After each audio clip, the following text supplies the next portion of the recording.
नमस्कार मित्रांनो, आज पाहू शकता. आज जे महेश भाऊ प्लंबर आहे तर त्यांच्या घराची आज वास्तू शांतीनिमित्त आज इथं पूजा ठेवली होती. तर पूजा ठेवल्यानंतर जे आपले गुरु आहेत तर गुरु इथं आज हजर होते. आपला योग समजावं लागेल. तर गुरु आपल्याला जे वास्तुदेवता असेल त्या वास्तुदेवतेविषयी 2 शब्द सांगतील, जेणेकरून माझे जेवढे पण नवीन घराचे कामगार असतील, ज्यांचे घराचे कामं चालू असतील, त्यांनी कशा पद्धतीने त्यांची वास्तू शांतीची पूजा केली पाहिजे ते एकदम सविस्तर आणि एकदम सोप्या भाषेत सांगतील. तर गुरु बरं आपण नमस्कार, मी सुशांत कुलकर्णी पानवी. या ठिकाणी वास्तूमध्ये आल्यानंतरच काल मी बघितलं, सगळ्या घरात वास्तू फिरून बघितलं. वास्तुशास्त्रानुसार ज्या पद्धतीनं मिस्त्रीनं काम केलं हे अगदी योग्य त्या ठिकाणी काम केलेलं आहे.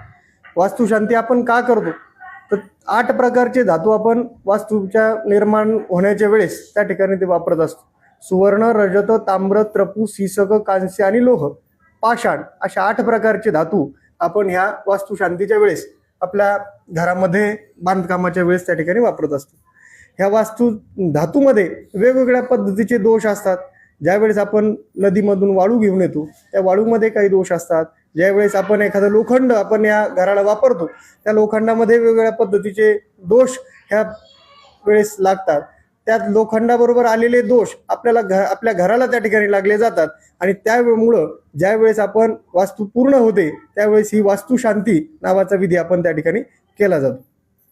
ह्या वास्तुशांतीमध्ये काय होतं, वेगवेगळ्या पद्धतीचे जे काही वास्तुमंडल मांडले जातात, गणपती, पुण्याहवाचन, मातृका पूजन, वास्तुमंडल, नवग्रह मंडल, आणि ज्यावेळेस यजमानाची जर इच्छा असेल तर नवचंडी याग सुद्धा, आपल्या कुलस्वामिनीचा याग सुद्धा, कुलस्वामिनीची उपासना सुद्धा या ठिकाणी केली जाते. अशा पद्धतीनं हे वास्तुशांतीचं, नवचंडीचं कार्य या ठिकाणी आज या साठे परिवारानं त्या ठिकाणी केलेलं आहे. अत्यंत योग्य पद्धतीनं वास्तुशास्त्रानुसार मिस्त्रींनी सुद्धा बांधकाम या ठिकाणी पूर्ण त्या ठिकाणी केलेले. मी त्यांचा आभार मानतो, त्यांना शुभेच्छा देतो. वेगवेगळ्या पद्धतीचे त्यांनाही वेगवेगळ्या ठिकाणी वास्तू निर्माण करण्याचं भाग्य त्यांचं त्या ठिकाणी आहे. तर त्यांना सुद्धा पुढील कार्यास वाटचालीस शुभेच्छा देतो. माझे 2 शब्द संपले. तर धन्यवाद गुरुंनी ज्या पद्धतीने आपल्याला आपल्या कामाची पावती दिली. खरं तर आपला इथंच आपल्याला म्हणता येईल का आपली कामाची जी पावती भेटली तर त्याच्यातच आपलं खरं समाधान मानावं लागेल. तर आपण ज्यावेळेस बी घराचं नवीन काम करत असताना तर कुठं ना कुठं बरेचसे मंडळीचं म्हणणं असतं की वास्तुशास्त्राला काही होत नाही, पण वास्तुशास्त्र आपण त्या पद्धतीने जपत चाललं तर भविष्यात येणारे जे आपले प्रॉब्लेम असतात, जे काही आपल्याला अडचणी असतात ते येत नाही. त्या पद्धतीने गुरुन आपल्या एकदम सविस्तर पद्धतीने सांगितले की आपण पूजा करताना कशा पद्धतीने मांडणी केली पाहिजे, कशी पूजा केली पाहिजे.